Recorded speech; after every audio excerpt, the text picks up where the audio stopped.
श्वासाची नळी आणि तिथे जवळ आवाजाची एक नस असते, तर त्या नसला किंवा आपल्याकडे पॅराथायरॉइड ग्रंथी नावाचा एक प्रकार असतो शरीरात, त्याच्या शेजारी महत्वाच्या रक्तवाहिन्या पण तिथं असतात. सो एवढी मोठी गाठ काढायची म्हणजे हे सगळे जे सगळ्यात मेन तर याच्यात जे आपले भूलतज्ञ आहेत संतोष सुरवसे डॉक्टर यांनी भूल दिली म्हणून हे ऑपरेशन आपल्याला करता आलं. साईबाबांच्या आशीर्वादाशिवाय आम्ही काही करणं शक्य नाही.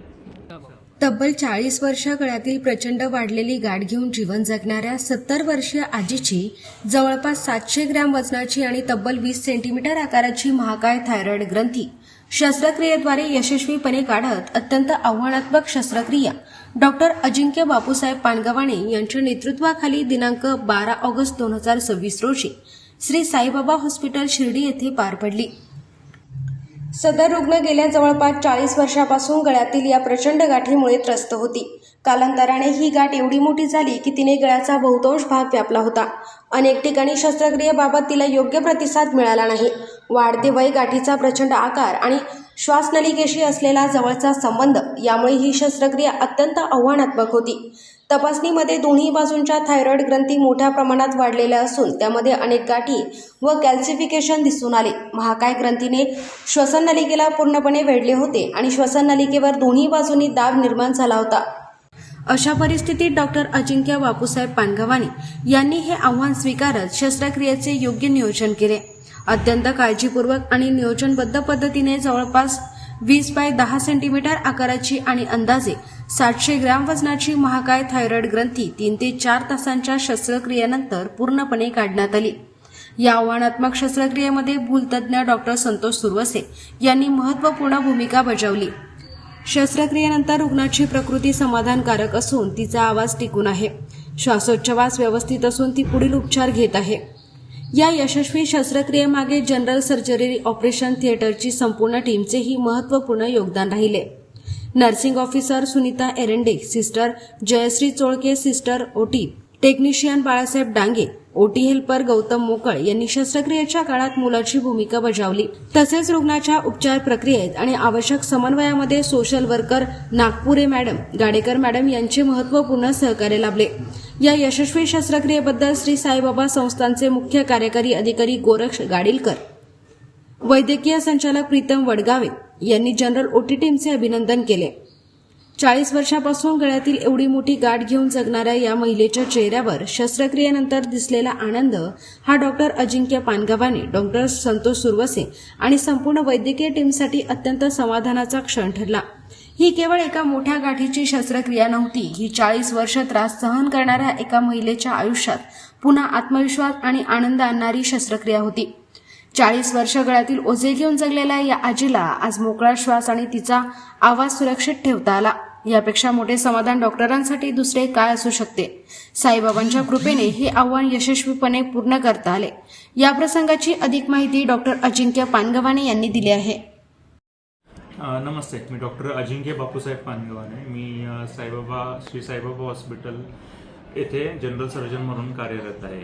आपण एक 12 ऑगस्ट रोजी एक 70 वर्षांच्या आजी ज्यांच्या गळ्यावर 40 वर्षांपासून एक मोठी गाठ होती, ती तपासणी अंतर्गत थायरॉइडची गाठ आहे असं आपल्याला निदान झालं. आणि ती गाठ एवढी महाकाय होती की जवळपास पूर्ण गळ्याचा जो भाग होता तो सर्व भाग त्या गाठीने व्यापून टाकला होता. सोबत श्वासोच्छवासाची जी नळी असते ती पण दाबून टाकली होती. सो आपल्याला ऑपरेशन हे बरंच आव्हानात्मक होतं. आणि श्वासाची नळी आणि तिथे जवळ आवाजाची एक नस असते, तर त्या नसला किंवा आपल्याकडे पॅराथायरॉइड ग्रंथी नावाचा एक प्रकार असतो शरीरात, त्याच्या शेजारी हे सगळं महत्वाचे किंवा महत्वाच्या रक्तवाहिन्या पण तिथं असतात. सो एवढी मोठी गाठ काढायची म्हणजे हे सगळे जे नॉर्मल त्यांची अॅनाटॉमी जी असते, शरीर रचना असते, ती बऱ्यापैकी बिघडलेली असते इथे. सो अशा वेळेस हे ऑपरेशन बऱ्यापैकी आव्हानात्मक होऊन जातं. तर आपण हा ऑपरेशन करायचा निर्णय घेतला. 12 ऑगस्ट रोजी ऑपरेशन झालंय आपल्याकडे आणि ऑपरेशन खूप सुंदररित्या यशस्वी झालं आहे. आणि आजीचा आवाज पण चांगला आहे, आवाजाची नस पण नीट वाचवली गेलेली आहे, श्वास पण चांगला आहे. आणि आत्ता सध्या सांगायचं तर आजी डिस्चार्ज घेऊन घरी पण गेलेली आहे.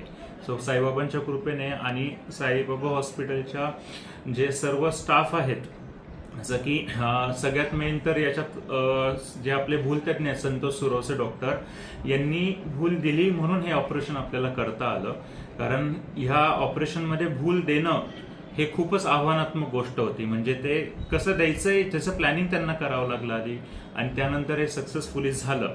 त्या ठिकाणी अजून आपले नर्सिंग ऑफिसर असतील, जनरल ओटी सर्जरीची टीम आहे ज्यात नर्सिंग ऑफिसर सुनीता एरंडे, जयश्री सोळके, त्यानंतर ओटी टेक्निशियन बाळासाहेब डांगे, गौतम मोकळ आणि हेल्पर मिथुन गायकवाड या सर्वांचं आपल्याला सहकार्य लाभलं. आणि सगळ्यात महत्त्वाचं तर साईबाबा संस्थांची जी टीम आहे, ॲडमिनिस्ट्रेटिव्ह टीम आहे, ज्यात CEO sir Goraksh Gadilkar sir आणि आपले managing director sir Pritam Wadgave sir यांचं आपल्याला महत्त्वपूर्ण योगदान लाभलंय.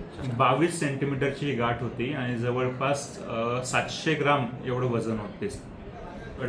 असं थायरॉइडचं ऑपरेशनच हे मुळात अवघड ऑपरेशन समजलं जातं. कारण त्या ठिकाणी बरेच सारे महत्त्वाचे अवयव ऑर्गन्स असतात तिथे किंवा महत्त्वाच्या स्ट्रक्चर्स असतात तिथे गळ्याभोवती.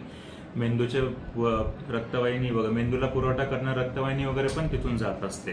सो अशा वेळेस जेव्हा रुग्ण इतके मोठ्या गाठीमुळे आपण थोडं जरी इकडे तिकडे झालं तरी पण रुग्णाच्या जीवाला तेवढाच धोका असतो.